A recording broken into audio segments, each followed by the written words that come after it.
Did you listen to Jeff and Professor Hamo in the morning? Here's what you... Or we find out whether it's true. Has President Kenyatta ignored Mount Kenya, is what the Daily Nation is asking. Gatundu MP Moses Kuria says President Uhuru Kenyatta's regime has not developed the central region. We lay bare the truth on inequality in Kenya. And then it goes on page 9. There's a whole story there. Index nini. So kwingine wanaenda wanafunguliwa bridges na nini. Certificate ya ulevi. Is this true? Let's ask Murang'a Women's Rep Sabina Chege, who's in the house right now. Mheshimiwa, good to see you. Karibu sana. Asante sana. How are you? I'm good. Happy New Year. Happy New Year. Looking good, looking good. Thank you. So tell us, Yes. do you guys feel disenfranchised? Are you feeling that you're left out of the political pie? Oh, well, not really. I think we had a meeting late last year, as members from the Central Kenya. Of course, when you have the government in power, when you have a president from our region, the expectation, not only from the leadership, but also from the people.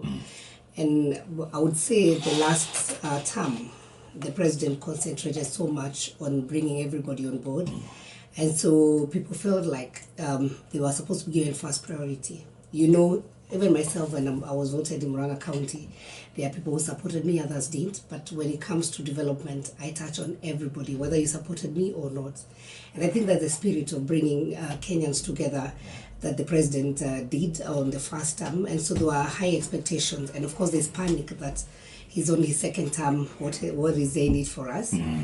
There are some of the things that we spoke when we went to Naivasha and again we met the president in Nyeri are very genuine. One, we have the issues of coffee and tea, which is the backbone of our economy, and also like tea, I think they get around 100 billion every year from tea sector. And so we felt that we needed to give it more emphasis. We have a department of fisheries, actually even with the PS, and how much do we get from there? Fishery department. And so those were genuine concerns, and we had a feeling that we needed to really focus on what is the growth of our area and our region, which is okay. And we had a meeting with the president, we had a way forward, and there are things that are being done, especially if I tackle Murang'a. The issue of water has been a very big issue, because we give water to Nairobi, and of course many homesteads in Murang'a, they don't have water. We had, when we got to the meeting, we had plans. I think we are around, like Murang'a, we have like 5 billion Kenya shillings just to give water. And there's some projects like a hotel water project. There are many projects that have started. And people on the ground can start feeling or seeing the projects that are being done. But of course, when we met, there were some people who had maybe other motives that we didn't know.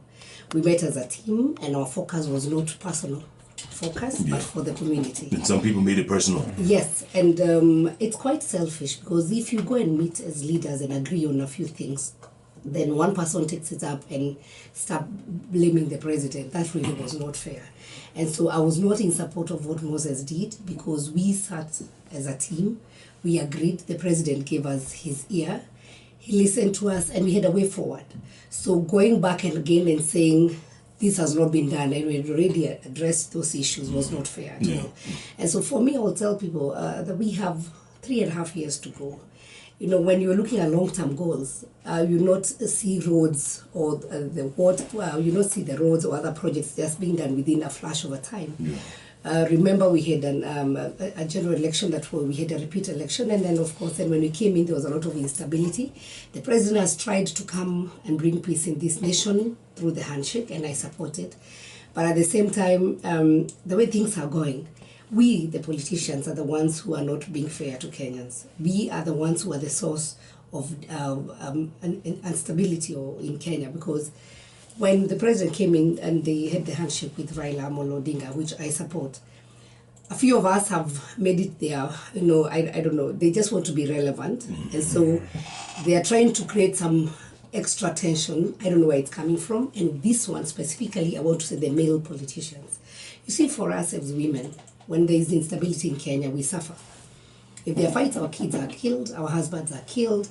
And so when there's no food on the table, the first person the kids will ask for food is the mother, not even their father. And so when you see politicians now starting to abuse each other, disrespect the deputy president, disrespect other leaders. I don't think it's fair. When the president came in and they agreed with to work with Raila Amolo Odinga, I would like to ask for, especially us the politicians, to be a bit sober. It is not fair for someone just to stand and say, now that the president are working with Raila, this person is a thief, or this person is... It doesn't add value. And I think we have learned from 2007. I was a journalist then, and I saw it all happen. I saw the tension that were, especially in the Rift Valley. I saw how the Kikuyu people on those sides suffered. On Friday, I went to Nakuru. I was attending a burial of a man who passed on, and the experience, when I went to their place called Kamwaura, I found they had homestead where his mother was living and the brother, and one day their properties were all burnt down. Actually, when we went to bury him, he moved from Nakuru and he came to Deya.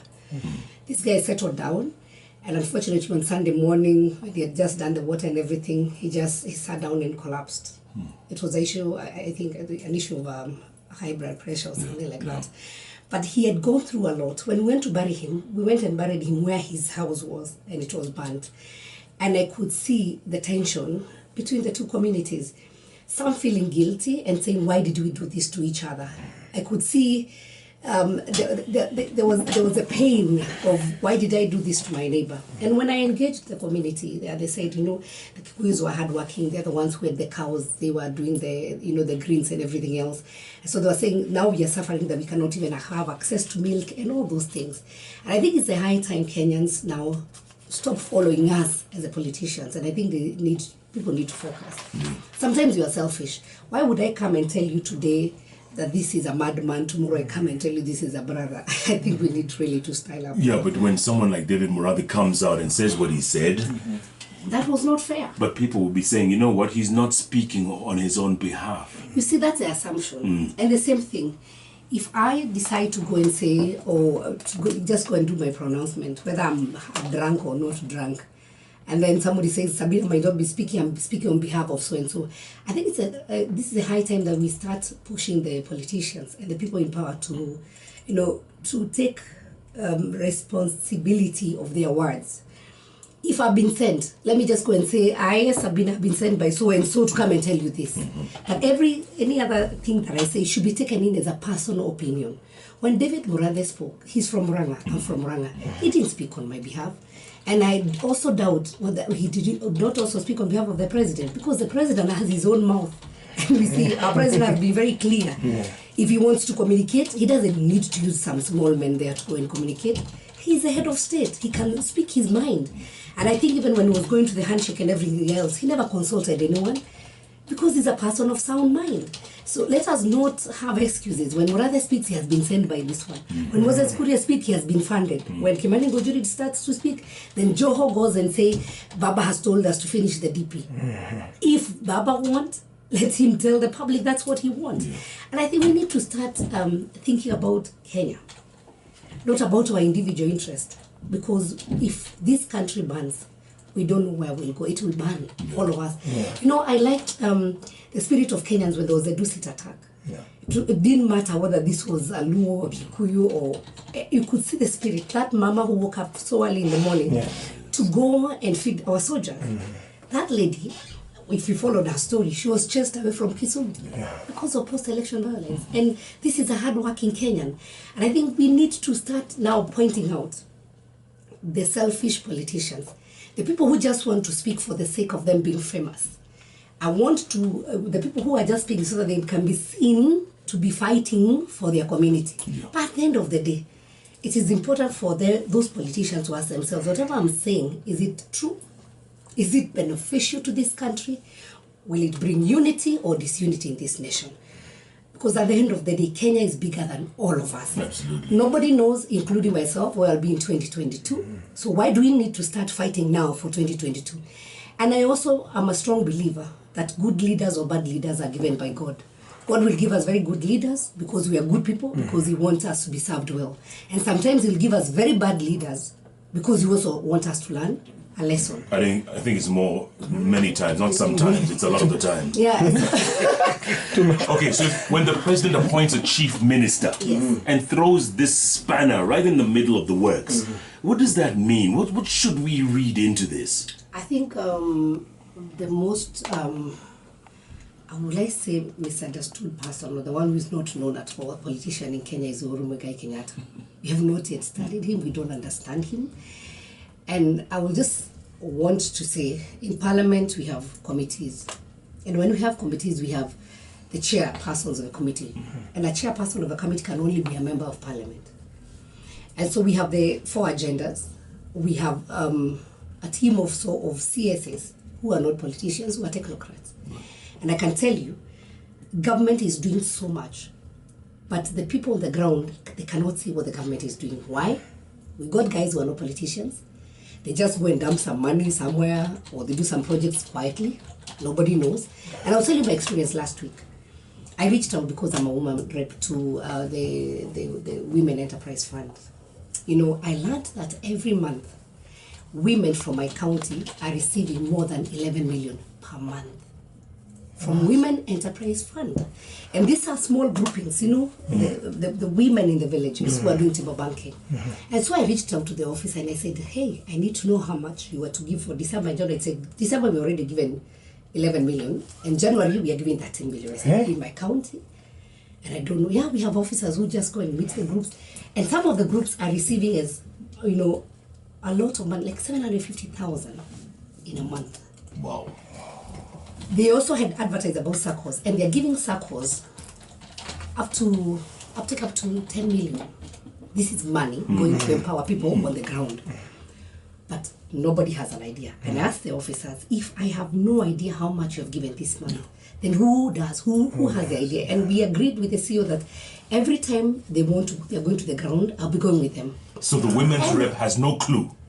It's because the government is doing so much, but there's some disconnect on information and communication. Yeah. Because I am not the government mouthpiece, yes, but I should be able to go and tell my women groups that I interact with, my money is just like 300,000 in a year. Women Enterprise Fund is giving 10 15 million in a month. Wow, wow. You see? Wow. So I have a line of women groups waiting for my 300,000. Yeah. So sometimes I even give 20,000. You know? Yeah. And Women Enterprise is giving 100,000 minimum. Good Lord. And this is government money. And you know the beauty of it? With no interest. Oh. And they're not making noise about it. And the same thing is being done by Youth Fund. So our young people are there complaining, the government is not doing anything, they are waiting to get employed, and they have money. And they even fund the LPOs. If you go and get a government tender, they can fund you. There's so much that the government is doing, but they are not communicating with the people. And so that is why you see people saying, we just elected the president and this government has done nothing. So what are we looking for? We are looking just to see the roads. Yeah. You know, the process of doing a tender for the road, and of course construction, sometimes there's no money, a contractor starts, and then halfway the work stores. So that is what we are focusing on, instead of looking at the little things that will empower our people. And so for Matiang'i to be given that position, the chief CS, I am hoping then he's able, because I think what you've seen with Matiang'i from communication, that was ICT to education and now to interior, we've seen him going out, and I think he's one of the CSs who have gotten it right. And he means his words. He doesn't mince his word. He means what, and he's very passionate with what he does. I was lucky to work with him when I was the chair of education in the last parliament. And Matiang'i would consult. If there was an issue, the teachers' strike and everything else, when the new curriculum came, we consulted. Often he would just call Mheshimiwa, because you're chair of education, we need to talk. And then we would, go through it, and then I would explain to him what the members feel. And so when he came to the committee, he got a lot of support from the committee. But even today, there are some ministers, I am not the chair of health, but there are some ministers who will not even meet the members of their committee. So you only see things when they are being budgeted for, that's the only time you meet. They don't consult. They will not tell you this is what we are thinking. And I think Matiang'i is the best placed person. What does that mean? It also means that he has not taken up any role of the deputy president.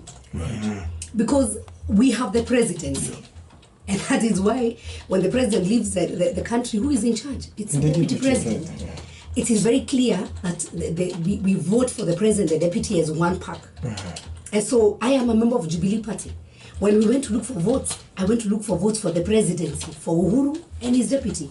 So some carelessness of the likes of Kina Murang'a, coming to try and divide Kenyans. And some of these politics are very emotional. And so when people start saying my person, our people, it becomes a very sad affair. And so I think I'm hoping that Matiang'i will make sure that the other CSs come up. I interacted with the PSs and CSs last elections when we were doing the voter mobilization and registration. And during that time, some of them are not even known in their home area. Huh? They're not even known. That's where they come from. They're not even known that they are serving the government. So you go and tell people, hi, the president gave us a minister. They ask who? You have a PS from this village. Who is the PS? Some of them personally, I thought they were not even Kikuyus because their names sound Kikuyus. And also this guy is from Murang'a. I said, Murang'a. So when we're going out, I said, these are the people who are letting the president down. Yes. Because when people feel, there are things that people talk about, they will say, we have not gotten even a single appointment. But I wish they can have a list of the CSs, where they come from, the PSs, their board members, the chairs, the CEOs. If anybody has been given a position as a public servant, it doesn't matter which level. When you go back to the village, it is your responsibility to go and say, this is what the government is doing. I was impressed. Yesterday, I went to Tarakanidi. And I was invited by one old professor who was retiring from his church. He's called Professor Mbaka. But at the same time, he was starting a community TV in Tarakanidi. And there's the Taraka and the Chuka languages. And it will be covering Tarakanidi and the Meru County. But this is the first TV ever in their local language. What really impressed me is the number of professors I found in that village. There were more than 20 professors. What? Majority of them who have actually studied out. And this Professor Mbaka, he's a very unique man. He has his line of studies on agriculture. So part of what he's aiming at doing at the TV is to educate the community on the alternative way of farming. This is a guy who is giving back to the community. And he has said his TV station, the young people who are going to work there. So I was telling the young people, go volunteer. Don't wait because you have to wait for a pay. Go volunteer. This is where you have a penetration to the media. This is how I started myself. And so I think we need to communicate more. We need to connect more to the community. And at the same time, the people working for the government. And I want to challenge the PSs and the CSs this morning. They are the big letdown of this government. It's not that the government is doing nothing for Central Kenya. No, they are doing a lot. But the people on the ground, they have no information. They totally have no information. Yeah, speaking of no information, Mheshimiwa, I think you've nailed it when you said that, because when it comes to Agenda 4, first of all, I doubt a handful of people know what Agenda 4 is, Big 4 agenda. Including us as a leader. Correct. You can name, how many of the Big 4 agenda can you name? I'll start with health because okay. Universal health. Right? Yes. 2. Housing, correct. Affordable housing for all. 3. Food security, that is agriculture. Thank you. And 4. Industrialization. Look at this. Unaona. But most of your colleagues have no clue. And when we have no clue, that tells you the people on the ground have no idea. Exactly. We're in another nation. Because they're too busy thinking 2022. And they've lost sight of the ball right here, which is, the president's legacy and beyond. An MP is fighting MCAs. Boss. Impeachment, what we have as politicians is insecurity. And especially people from our region.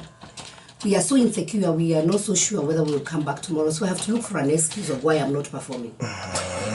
So you can come back tomorrow? Yes, so that's what happens. When people are not sure of themselves, they don't perform. So I have to look at somebody to blame on why I'm not doing my work. And that's why you see a lot of fighting between ourselves. MCAs fighting the governors. I've seen others saying they want to impeach Ngilu. Then the MPs fighting the MCAs who they suspect might become MPs 2022. The only thing I'll tell any elected leader is that position we have, even the one I hold today, there's no position that is permanent. And for sure, whether it's that MCA or your colleague as a member of parliament, especially like us women reps, we are fought by the MPs because some of them suspect that now I've done some project in his or her area, I might be vying for position in the come 2022. Yes. The only thing I'll tell them, come 2022, you'll not have less than 10 people who will oppose you. Exactly. It is a fact. Yeah, it's not just me. So do your work. You know, in my mother tongue, which is Kikuyu, we normally say, mtu ujengewa na ile miti ambayo amejitafutia. So you have to go work hard. Yes. Then whatever you will have collected, you ndio utakujengea. Yes. So the kind of work you'll have done for your people in your community, that is what will determine whether you will come back. We were 47 women reps. Only 10 came back. Wow. In the entire Central Kenya, it was only myself and the Rakanibi women rep. It's not because we are best, might be, but I'll say it's through God's grace that we made it back. It was not easy even for myself. But I was convinced every time I went out, I said, even if I'm not going to be elected again, I am very sure 100% that I did my best. Tell me something, Mheshimiwa, that women's rep position, is that important? Has that changed anything since the new constitution? It is very important. And one thing is that our African culture, the position of a woman was seen to be a position in the kitchen, to look after the children and not political position. And that is why when you hear of scandals, you'll hear about women. If a man does anything, actually they are praised. Yes. Kusifu sana. Sana. Well done. Well done. Exactly. Lakini kama ni mama. But for a woman, it is scrutinized, you'll be criticized, but it is okay, you have to be strong. And people will say anything just to trash a woman. And I don't know who told them that the sexual matters are the ones that will bring women down. You know? Yeah. That's what has been trending, that's what has been happening, just trying to humiliate women. Yeah. But I think for many communities, not only in Kenya but in Africa, that position of the women rep gave women a position to come and actually prove that women can be even become better leaders. And I'm telling you, the day this nation will have a woman president, that is when you'll see things change. Is that day coming? Very soon. No? Very soon. In our lifetime? Yes. And this will be proven by the work that we know women are very compassionate. Women, God gave us the power to give birth. And so we nurture. And when I'm given an opportunity, I don't think about myself first. I'll think about the children, about my family and everything else before it comes to me. Even when I go for shopping, sometimes I'll find myself shopping for everyone else except me. And that is, it's natural. It comes in naturally. You don't force it. But for the men, so you know, if you have 1,000 shillings between me and myself, and we go out, what you'll take home and what I'll take home is very different. Exactly. And it's nature. That's how you were created. That's how we were created. The things that are, and so the women reposition came in to give women an opportunity to be in political position, so that people can start trusting. You know, from where I come from, my background, we always knew of a story of Wango Amakeri. Yes. The woman who we were, I think, cheated, that she sat on men. But I think she just came out to be a very strong leader. And the men freaked out. So they had to create a story that she was sitting on men. So that then women cannot be given a position. Yes. And interestingly, this is the only time it worked. This is the only time now we have women as chiefs, very few, and assistant chiefs. And so when a woman becomes a politician, there was that connotation, now this one is a prostitute, this one is what, and the community will speak too much. Yes. And so they also trust and believe what they're saying. It must be difficult. But I think with this now, things have changed, and now women are doing great things. Look at the bills that are coming even in parliament from the women. Look at the women. Few of us who have been given positions even to lead. When I was given health docket, I was like, yes, I'm not a doctor. What will happen? I'm not inside the docket. I found a sector that is very divided, with professionals, different ones, different cadres who are very selfish, but also people who are exploiting the community. Healthcare in Kenya is expensive, Jeff. Very. It is expensive. Yeah. And when we looked at it and we said, hey, we have a board of the dentists and the pharmacy industry board, and we said, why don't you guys sit down and look at the cost of the charges that we are being charged in hospital, come up with a proposal. And we said, and before then, can we have the regulations, the guidelines that they had done, the 2006 one, just to be, because they are a bit reasonable, but come up with a formula. Then we get doctors saying, we are not even going to go for that meeting because already they have decided for us. But that's not genuine. We also wrote to the Poisons Pharmacy and Poisons Board, and we told them the same thing. Look at the cost of drugs in Kenya. Why should it cost less if I buy a ticket, go to India, I pay for the hotel, I go through a similar procedure I've gone through in Kenya, and maybe even better, but I'll pay a quarter of what I'll have paid in Kenya, including hospital bill, including the hotel, including the air ticket. But the total cost is a quarter of what I'll have paid in Kenya. Why? And so we asked them, look at the prices. If you go to pharmacist or a chemist today, we call them chemists, Yes. you'll find a painkiller, paracetamol. In this street, it will cost 5 shillings. Next street, 10 shillings. You go when you're admitted in a hospital, if you look at your receipt, it will have costed 500 shillings. The same drug. Why? Because people are stealing from the sick. Yeah. And so this is the time that we are doing the reality check. As we talk about corruption, you know, corruption sio tu wale watu wana atiwezi ati unasema this, you have grabbed the land or whatever. Start asking from your position where you are. Because we need to stop pointing fingers, because that is what we are good at as Kenyans. Start asking yourself, you have been given this responsibility. Why should I charge this amount? And I know really it's not fair. So from our health sector, agriculture sector, everywhere, you know, even KRA, the guys who are doing the ushuru and everything else. So why would you petition one container and you know you charge one and petition other 50 underground? Yeah. How do you expect that person to compete who have not paid for taxes with another person who is very genuine, who has paid fully all the taxes? So if we bring in similar goods and I paid the taxes and you didn't pay the taxes, that means we cannot compete. Correct. The pricing would be different. So I think we need to stop the way we have been fighting corruption. And that's why I like our new education system. Is that we have a generation, I don't know what will happen to it, but we need to come up, start bringing now our children, Jeff. We need to mold them with good character. We need to instill values. I liked when you used to say it was, I pledge my loyalty to the President and the Republic of Kenya. We need to go back to that time when we could sing patriotic songs. When whatever I did it for my country, not for myself. Yeah. So people want to become billionaires overnight. Oh yes. You are given a contract to build a road. You are a contractor.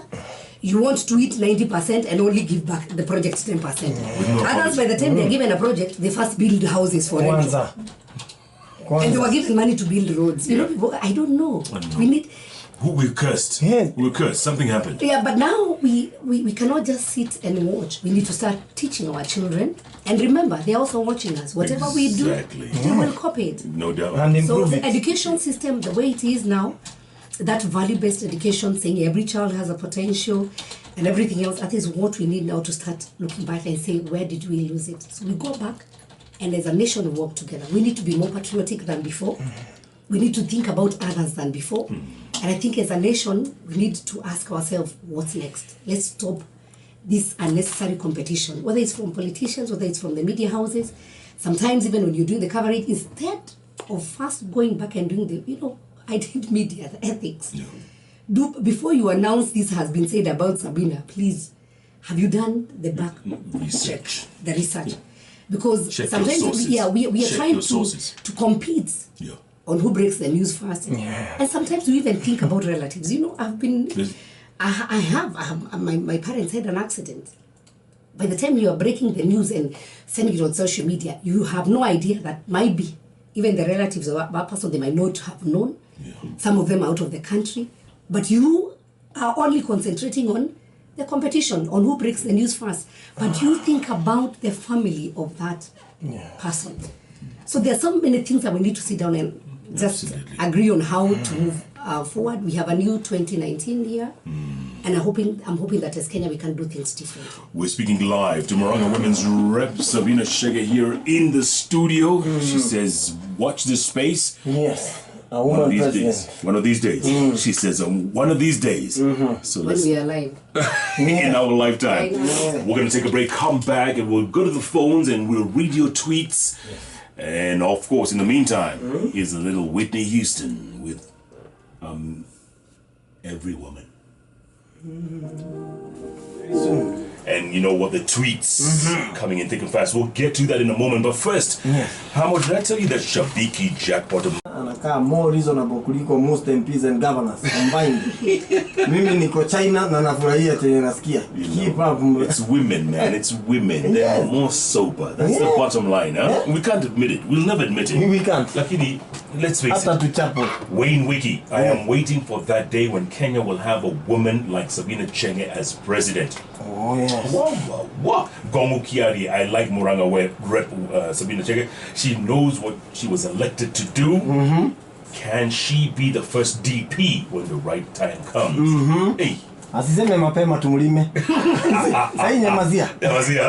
And then Joy Maish is asking, she should also talk about the road from Murang'a to Kiriaini.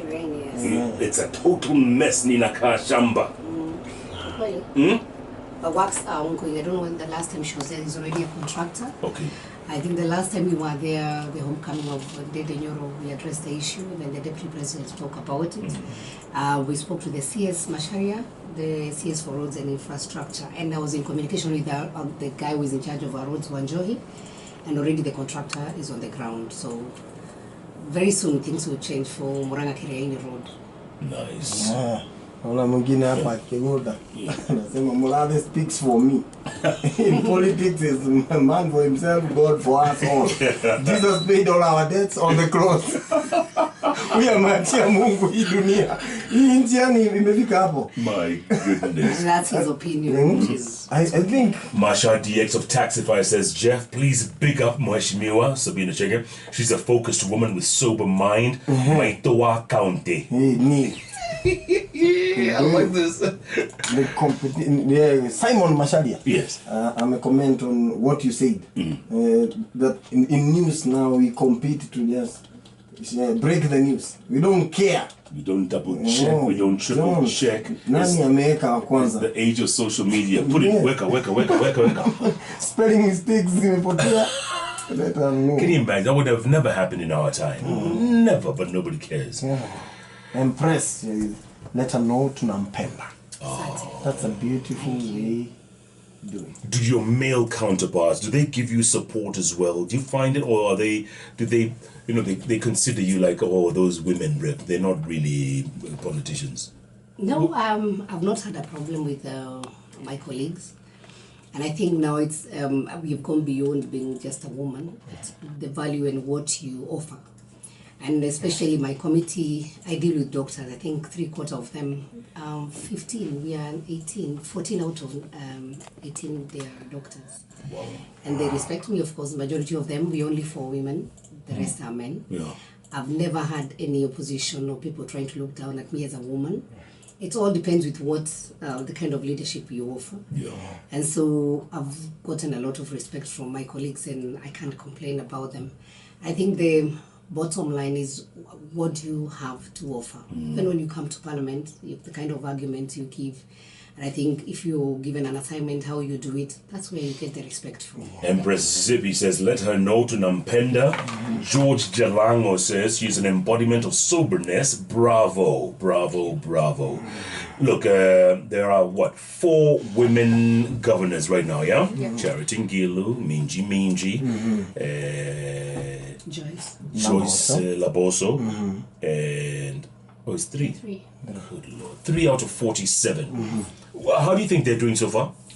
I think they do very well. I'm impressed by what Ngilu has done. She's not from my party, but I like what she has done. And I think women also being firm. Because sometimes you can be distracted by the people who want quick wins. You know, we have a generation of microwave generations where we want quick fixes. Yeah. And you see, if you want to see quick roads, that means, again, within the end of the year, they'll not be there. You have to have a plan. I like the way she has handled it. I think also Laboso, it has not been easy for her. Of course, from where the Mashinani party, which was very strong, and of course, the person whom she got out was also not a very easy person. She has also tried very well. Waigoro is doing very, very well. And it was unfortunate that she didn't get the position of the chair, but for me, I think she miscalculated. She moved a little bit fast. Should have just stayed there as a deputy chair. It would have worked for her, because as a first timer also, it's good. Sometimes it's good to take time to learn. We had second-time governors. Of course, we would not have allowed a woman a first-time to be their chairman. Correct. And being that there are only 3 out of 47, should have done her calculations well. That's a good But I think so far so good. Yeah. At least for once we have 3. Yes. Last term We had 0. we had 0. You think we'll have more next time? Yes. You think so? I'm praying that we get at least a minimum of 10. Yeah. And I can almost tell the kind of women we have and the ones who can be good governors. I all would ask, we have a Ministry of Gender. I wish they can be able to really package those women and assist them, because the elections, or when you go looking for a position as a woman, it's not the same with a man. There are so many things for women, the do's and don'ts that a woman should understand even before you go for the position. From how you speak, from how you dress, how you walk, all those things. And for men, when you walk into a meeting with a t-shirt, it is okay. Really, people Or don't. how you sit in public. Yes, and Things that people don't. things that, you're talking, people are busy taking the photos of how Kind of sitting. everything. So Would- all these things, Yes. I think we need preparation. Would We need to Sabina change Chege make a good governor? county level as a women rep. So if God gives me a chance, and if the people of Murang'a feels that I'm capable, because it's not about me, it's about the people, and I would be glad to serve. But it's too early. Politics change. With one day in politics, such a long time. There'll be dynamics. So you never know by 2022 whether there'll be coalitions, there'll be falling off, and they'll be falling out and people not working together. So we're not even sure by 2022 whether we'll still have Jubilee or not. But praying that Jubilee is such a good party and a national party. That's why I didn't like the talks with the Murang'a, because everybody must be in. And that's why a majority of the people, they did away with their own political party to form Jubilee.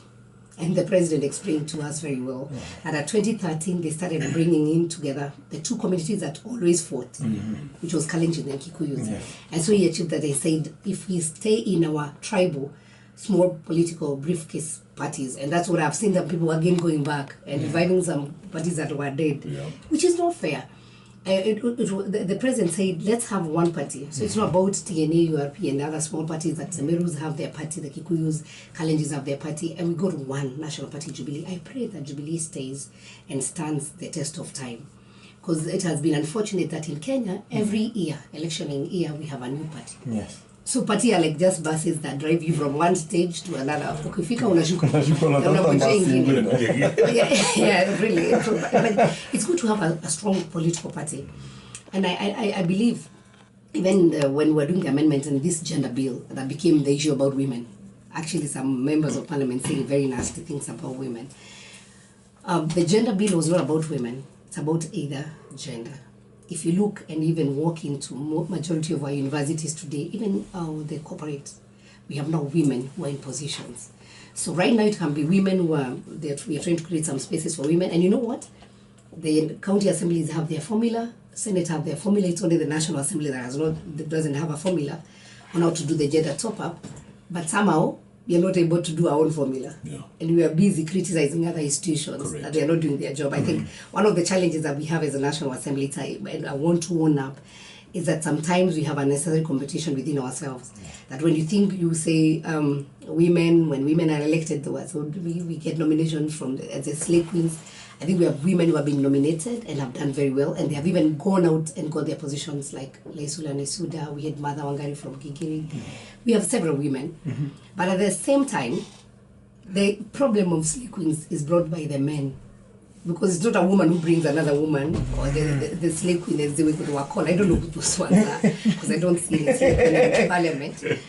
But the whole issue is a problem created by men, but it becomes a woman problem. Right. And so I'm thinking, I'm hoping maybe in the next 20 years the men will be in the same position. They'll be slave kings.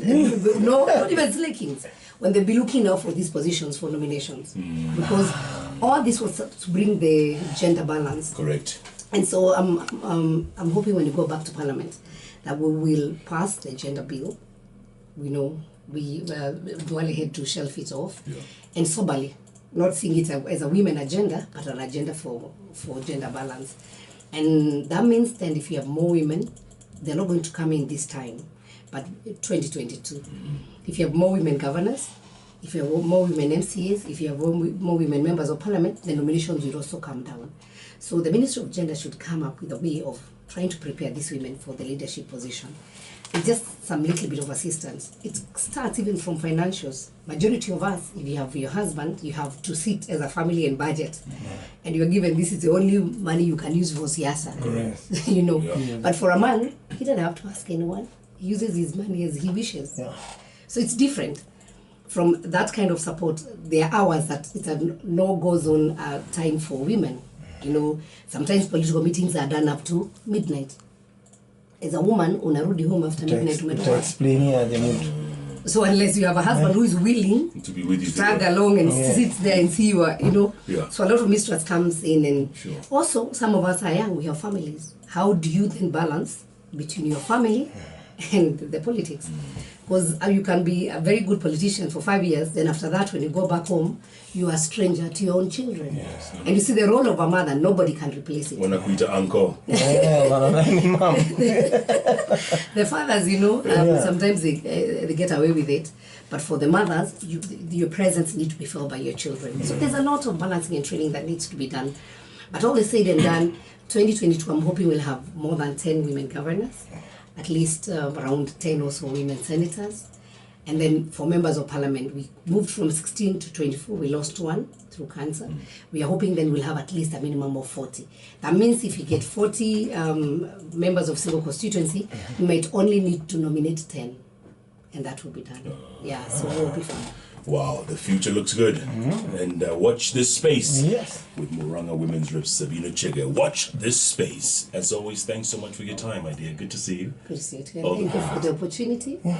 And I just want to encourage Kenyans, especially the Christians, that we need, not only Christians, even Muslims, we need to pray for our nation. You know, we got stability, and now we have seen the terrorists coming in, starting to threaten our people, and of course this trouble alerts that the other countries like giving when there's a small issue in Kenya.